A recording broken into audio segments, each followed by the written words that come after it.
తెలంగాణలో తక్కువ ఫీజులతో high quality results ఇస్తున్న ఏకైక సంస్థ తిరుమల్ ఐఏఎస్ ఇన్స్టిట్యూట్. నమస్తే, వెల్కమ్ టు సుమన్ టీవీ. నేను జానకి. ఎస్, ఏదైతే జరగకూడదు అనుకున్నామో అదంతా జరిగిపోయింది. ఎస్, చైనాలో కొత్తగా ఒక వైరస్ వచ్చింది. కోవిడ్ మహమ్మారిని తలదన్నే వైరస్ లాగా కూడా ఇది మనం చెప్తున్నారు. హెచ్ఎంపీవీ వైరస్ అనేది కూడా మనకి రాదు అని అనుకున్నాం. భారత్కి ఎట్టకేలకు భారత్కి వచ్చేసింది. 2 కేసులు నమోదయ్యాయి. ఇంతకు ముందైతే ఒక చిన్న బేబీకి 8 months బేబీకి వచ్చిందని తెలిసింది. ఇప్పుడైతే మరో బేబీకి కూడా వచ్చింది. అది కూడా బెంగళూరులోనే వచ్చింది. ఒకే హాస్పిటల్లోనే ఇద్దరు కూడా ట్రీట్మెంట్ తీసుకోవడం ఇక్కడ మనం గమనార్హంగా మనం చూడొచ్చు. అదే హాస్పిటల్లో బాప్టిస్ట్ అనే బెంగళూరులోని ఒక హాస్పిటల్ అయితే ఇద్దరు చిన్నారులు కూడా అక్కడ వాళ్ళు ట్రీట్మెంట్ తీసుకుంటున్న పరిస్థితి అయితే కనిపిస్తుంది. అక్కడైతే ల్యాబ్ టెస్ట్లకి కూడా పంపించాం. దాంట్లో 0.7% హెచ్ఎంపీవీ వైరస్ ఉన్నట్లుగా కూడా గుర్తించామని కూడా డాక్టర్స్ చెప్తున్నారు. మా హాస్పిటల్లో చేసినవన్నీ కూడా ల్యాబ్ టెస్ట్లు క్లియర్గానే ఉన్నాయి. దీంట్లో 0.7% అయితే హెచ్ఎంపీవీ వైరస్ కూడా ఉంది అని కూడా క్లియర్గా చెప్తున్న పరిస్థితి కనిపిస్తుంది. దీని మీద ఐసీఎంఆర్ కూడా స్పందించింది.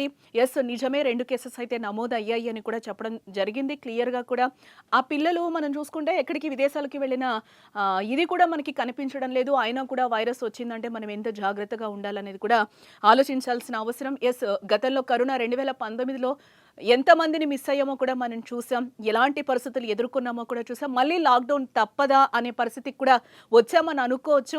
ఎందుకంటే ఇప్పుడు మళ్ళీ మనకు చూసుకుంటే శీతాకాలంలో కూడా చాలా మందికి ఆస్తమాలు ఉన్న పరిస్థితి కనిపిస్తుంది. చిన్నపిల్లలకి రెగ్యులర్గా వాళ్ళకి రోగనిరోధక శక్తి తక్కువైనా చిన్నపిల్లలు పెద్దలు అనేది ఏం కాదు, ఎవరు దీనికి అతీతం కాదు. ఎక్కువగా పిల్లలు ఇప్పుడు కనిపిస్తుంది కాబట్టి చాలా జాగ్రత్తలు తీసుకోవాల్సిన అవసరం కూడా ఉంది. ఎందుకంటే 8 months బేబీకే వచ్చిన పరిస్థితి ఈరోజు మనకి దాఖలాలు కనిపిస్తున్నాయి. కాబట్టి అందరం చాలా జాగ్రత్తగా ఉండాలి. పిల్లలకి ఏదైనా ముక్కు కారినా, జలుబుగా ఉన్నా, జ్వరంగా ఉన్నా కూడా గొంతు గరగర అనడం, ఇలాంటి సిమ్టమ్స్ ఏమైనా కనిపిస్తే వెంటనే వాళ్ళని డాక్టర్కి తీసుకెళ్ళి వాళ్ళకి తగిన చికిత్స అందించాల్సిన అవసరం ఎంతైనా ఉంది. వాళ్ళని శుభ్రంగా ఉంచాల్సిన అవసరం కూడా ఉంది. ఎస్, దీంతోపాటు వాళ్ళకి కొంచెం లెమన్ వాటర్ ఇవ్వడం, వాళ్ళకి రోగ నిరోధక శక్తి పెంచడం, పిల్లలనే కాదు వృద్ధుల వరకు కూడా అందరం చాలా జాగ్రత్తలుగా తీసుకోవాలి. జంక్ ఫుడ్స్కి కూడా దూరంగా ఉండాల్సిన పరిస్థితి అయితే ఆసన్నమైందని చెప్పుకోవచ్చు. యాజ్ ఇట్ ఈజ్ ముందు మనం 2019 నుంచి మొన్నటి వరకు మాస్కులు ఎలా అయితే ధరించామో ఇప్పుడు కూడా మాస్కులు పూర్తిగా ధరించాల్సిన పరిస్థితి అయితే ఆసన్నమైందని చెప్పుకోవచ్చు.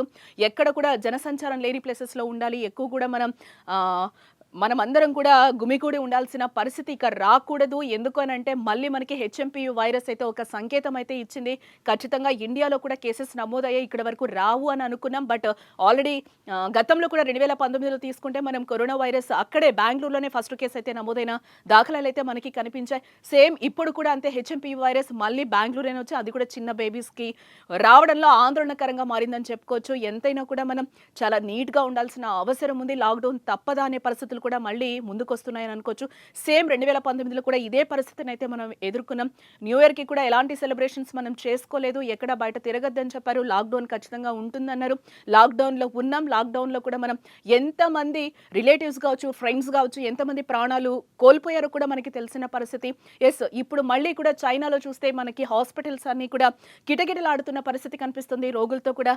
చైనా మాత్రం ఇప్పటికీ కూడా నిజం ఒప్పుకోవడం లేదు. ఇది నార్మల్గా సీజనల్ని బట్టి వచ్చింది, అందుకే హాస్పిటల్స్ అన్ని కిటకిటలాడుతున్నాయని చెప్తుంది. కానీ లాస్ట్ టైం కరోనా వచ్చినప్పుడు కూడా సేమ్ తను రెస్పాండ్ కాలేదు. అది కూడా సీజనల్ వ్యాధులుగానే కొట్టివేయడం గమనార్హం ఇక్కడ. సో సేమ్ ఇప్పుడు కూడా అదే రిపీట్ అవుతుంది.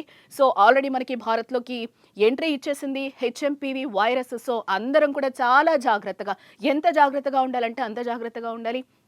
చాలా వరకు అవి లంగ్స్ మీద ఎఫెక్ట్ చూపిస్తుందని కూడా నిపుణులు చెప్తున్న పరిస్థితి అయితే కనిపిస్తుంది. ఎస్, మనం చాలా నీట్గా ఉండాలి, హైజెనిక్ ఫుడ్ తినాలి, దీంతో పాటుగా రోగ నిరోధక శక్తిని పెంచుకోవాలి. గతంలో మనం కోవిడ్లో ఎలాంటి ఫుడ్ అయితే తీసుకున్నామో ఆ ఫుడ్ ఖచ్చితంగా తీసుకోవాలి.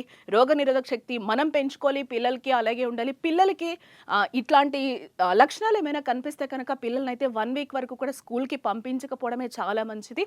ఎస్, సీజనల్గా వచ్చే ప్రాబ్లమ్స్ కూడా ఉంటాయి, టెన్షన్ పడాల్సిన అవసరం లేదు. బట్ మనం తీసుకోవాల్సిన జాగ్రత్తలు అయితే తీసుకోవాలి. ఇప్పటికీ చైనా అయితే సీజనల్ వ్యాధులే అంటుంది. బట్ భారత్లోకి ఎంట్రీ ఇచ్చింది హెచ్ఎంపీవీ వైరస్. సో అది ఎవరికి అతీతం కాదు. కరోనా టైంలో మనం చూసాం ఎలాంటి ప్రాబ్లమ్స్ ఫేస్ చేసామో కూడా. సో సేమ్ రిపీట్ అయ్యే సిచ్యువేషన్స్ అయితే కనిపిస్తున్నాం. లాక్డౌన్ కూడా తప్పుతుందా తప్పదా మనం చూడాల్సిన అవసరం ఎంతైనా ఉంది. ఎస్, హెచ్ఎంపీవీ భారత్లోకి ఎంట్రీ ఇచ్చింది కాబట్టి అందరం చాలా జాగ్రత్తగా ఉండాలి. మాస్కులు ధరించాలి, ఎప్పటికప్పుడు శానిటైజ్ చేసుకోవాలి. ఒకరు వాడిన వస్తువులు ఇంకొకరం వాడకూడదు. గుంపులుగా ఉన్న ప్రదేశాలకి మనం వెళ్ళకూడదు. ఈ టైంలో ఆ ఊర్లో, ఈ ఊర్లో వెళ్ళడం కూడా ఎంతవరకైనా కొంచెం మనం అవాయిడ్ చేయడమే బెటర్ అని సూచిస్తుంది.